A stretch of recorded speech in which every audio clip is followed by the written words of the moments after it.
Jesus estava na condição de homem quando estava no corpo físico e mesmo assim ele manteve a pureza. A pureza. Uma criança é natural ter uma pureza, mas quando nós vamos crescendo, esse discernimento entre fazer o certo e fazer o errado é o que faz com que nós queremos experimentar as coisas tanto por o bem e as coisas para o nosso prazer, as coisas para o bem do corpo físico de nós. Jesus teve toda essa possibilidade de transgredir, de sucumbir, porque o corpo de Jesus não era diferente dos nossos. Ele também estava ali sendo tentado, sendo inclinado para as coisas do pecado.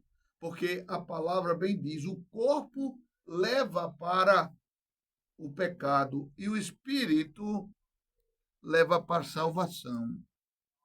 Então, Jesus, na condição de homem, ele tinha tudo para pecar, e mais ainda do que nós, porque Satanás, sabendo da perfeição, da sublimidade do Espírito Santo que estava habitando ali naquele corpo do menino Jesus, do homem Jesus, aí que ele investiu pesado para atentar Jesus, para fazer com que ele caísse nas tentações.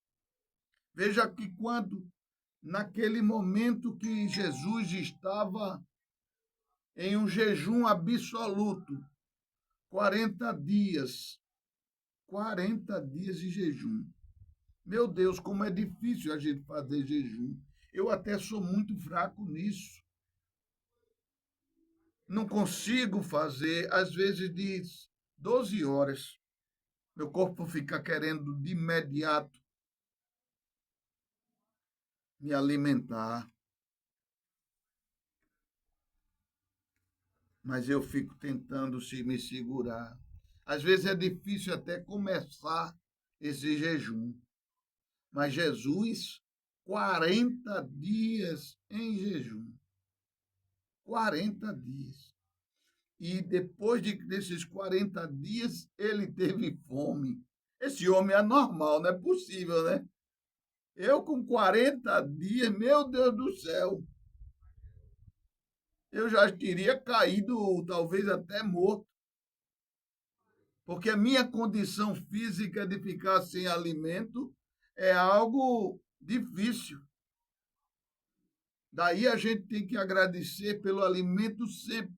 Você botar um prato de comida ali, nunca esqueçamos de dizer, agradecer e abençoar aquele alimento. Porque a pessoa só sabe da importância de algo quando nós nos privamos desse algo. E o alimento, você sendo privado, é muito difícil. Muito difícil, principalmente que você não precisa ter a privação.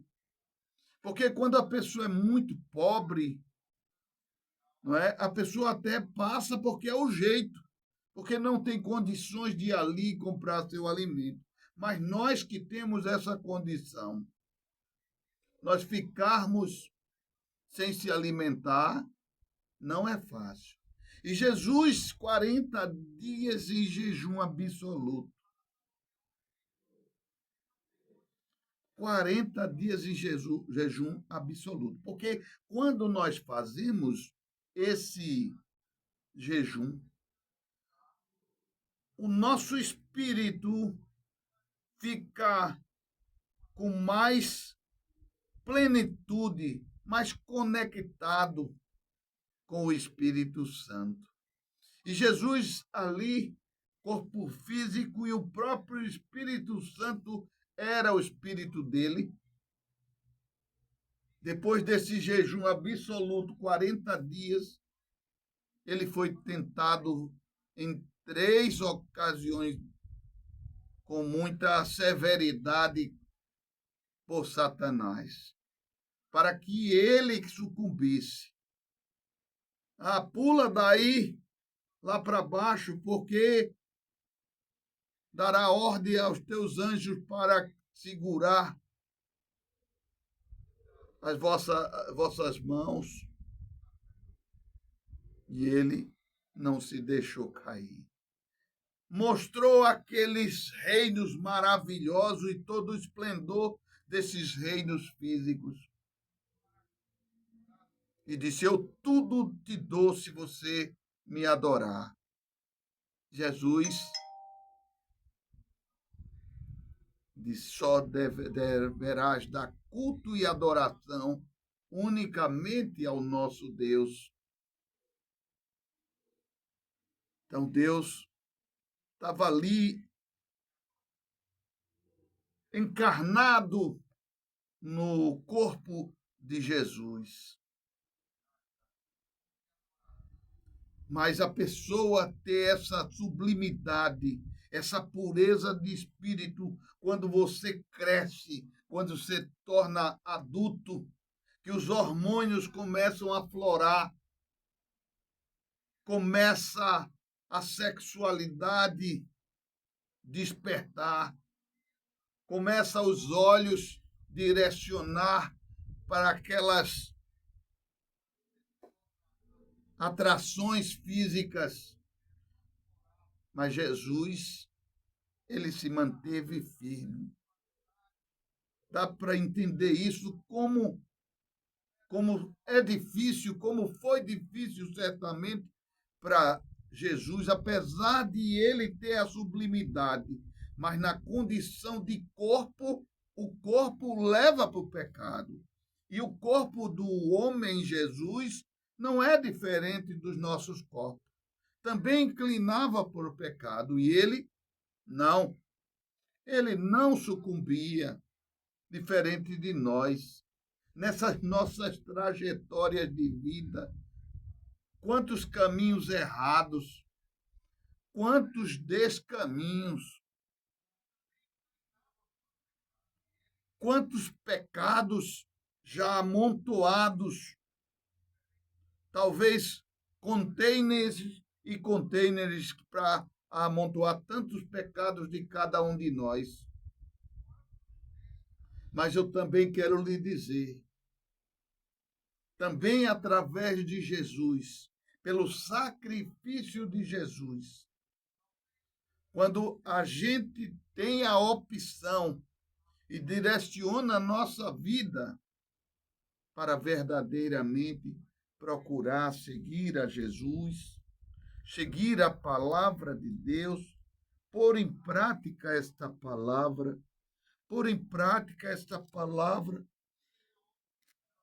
e como é difícil manter a plenitude e a retidão, mas você optou por esse caminho, você tem que dizer não ao pecado. E toda aquela transgressão que cometemos, aqueles, no sentido figurado, containers de pecados amontoados ali, chegou Jesus pelo seu sacrifício e derramou o Espírito Santo quando nós optamos em segui-lo. E a partir dali, após o seu batismo em Cristo pelo Espírito Santo, você confessar que esse nosso Deus, esse nosso Jesus morreu por nós. Você confessar com a boca, crer no seu coração e ser batizado pelo Espírito Santo. Tudo se faz novo. Tudo se faz novo. É necessário, e aqui veio em um dos programas da grade da Rádio Gael, que foi o programa Um Passo de Fé, da nossa amiga irmã Paula e do seu esposo, irmão Ellison. O convidado do programa deles foi o pastor Lucas. E o pastor Lucas, ele bem disse, não podemos deixar de fazer o apelo, porque muitas pessoas que estão no outro lado, não é? Estão precisando serem alcançadas e não tem quem leve essa palavra. Então, a gente tem que explicar como é que você se entrega para Deus, como você entrega a sua vida para a salvação. Se você ainda não teve esse entendimento e não confessou a Jesus, eu vou lhe explicar agora. Você vai dizer assim: eu creio, eu acredito que Jesus morreu para nos salvar. Você confessa isso com a boca, você tem que verbalizar. E você tem que crer no seu coração. Você verbaliza aí, você crê no seu coração que Jesus morreu para nos salvar? Sim. Então vamos para o segundo passo. Você procurar, de preferência, ir numa igreja e o pastor pôr as mãos sobre a sua cabeça e dizer: eu te batizo pelo Espírito Santo, com evidência de orar em línguas. Eu aqui e você aí, vamos fazer isso. Você crê que você pode ser batizado agora pelo Espírito Santo? Então vou impor as mãos sobre a sua cabeça. Receba, meu irmão. Eu, pelos poderes de Deus, conferido a nós todos, sacerdotes do Senhor, eu te batizo com o Espírito Santo. Aceite ser batizado pelo Espírito Santo. Que o Espírito Santo derrame em você rios de águas vivas, derrame língua de fogo na sua mente e no seu coração. E você, a partir de agora, comece a balbuciar palavras assim. Deixe fluir através de você. E o Espírito Santo vai fazer pleno. É uma opção melhor que você pode fazer na sua vida. É a melhor opção que eu fiz e que nossos irmãos fizeram certamente. A opção do trabalho é boa, a opção de um casamento estruturado com a pessoa certa é bom. A opção que você tem de uma compra de um imóvel é bom, mas nada é tão maravilhoso. Nada é tão maravilhoso como você receber a Jesus como teu único Salvador, confessar isso, crer no seu coração e ser batizado em língua. A partir daquele instante, desse instante, meu irmão, a nossa vida, a sua vida, se dinamiza grandemente no poder do Espírito Santo. Agora, uma coisa eu lhe digo: se prepare, mas não com medo. Se prepare sendo robustecido por Espírito Santo. Se alimentar da palavra, ter a comunhão com nossos irmãos em Cristo, para cada dia nós estarmos fortalecidos. Esse Deus que nós ouvíamos falar, Aquele Deus distante está lá no céu. Como você vê um avião passando lá em cima, que é bem pequenininho, e que esse Deus a gente nem sabia, nem sabe como é. Mas o poder e a presença do Espírito Santo é verdadeira em nós quando nós recebemos esse batismo. Ela é verdadeira.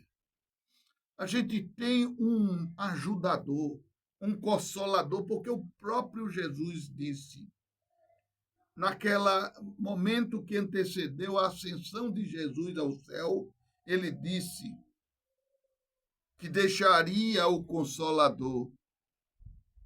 E aquele Consolador que ele se referia é o Espírito Santo.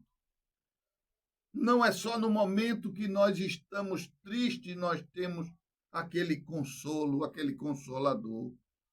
Ele está tão presente, mas tão presente, muito mais presente do que o seu cônjuge, muito mais presente do que os nossos filhos que tanto amamos, muito mais presente do que nós imaginamos, porque nós sabermos que está presente é como, por exemplo, eu estou aqui nesse tete a tete com você, você comigo aqui. Você está presente, ouvindo, assistindo essa palavra, mas tão presente o Espírito Santo não é por proximidade, é em nós. Ele está verdadeiramente conosco quando nós somos batizados pelo Espírito Santo. Ele passa a morar aqui nesta casa que é o nosso corpo. Ele passa a ser uma pessoa, porque o Espírito Santo é uma pessoa.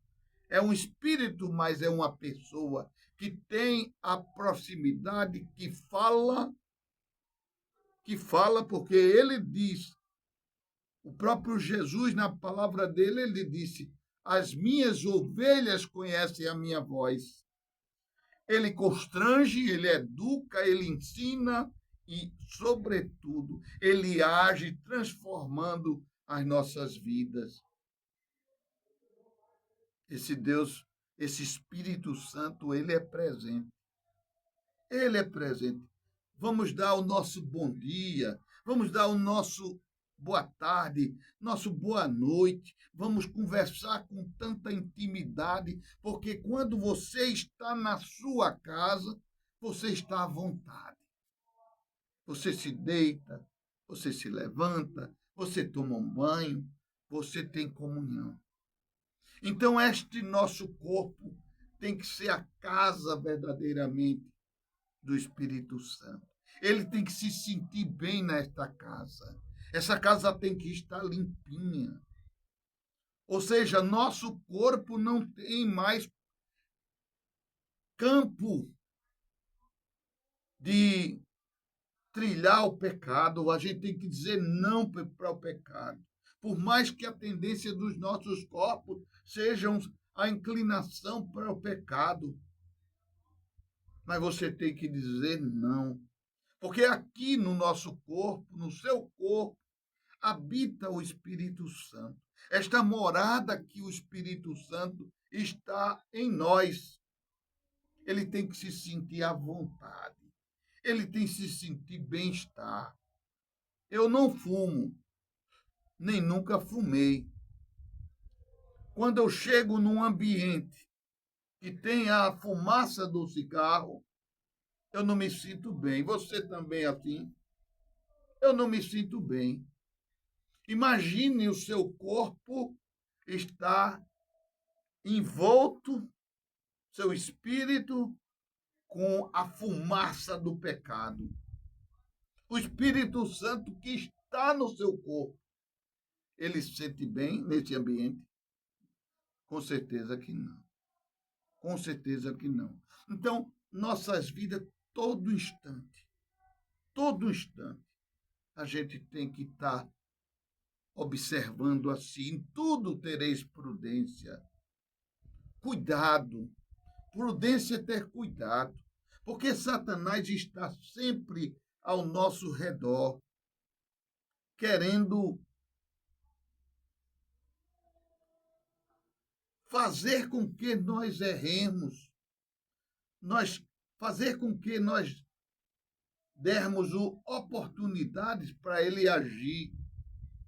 E ele só age para destruição, como diz a palavra, para roubar, matar e destruir. Nosso corpo tem que estar não entregue às coisas do pecado. E você sabe, nós sabemos o que é pecado.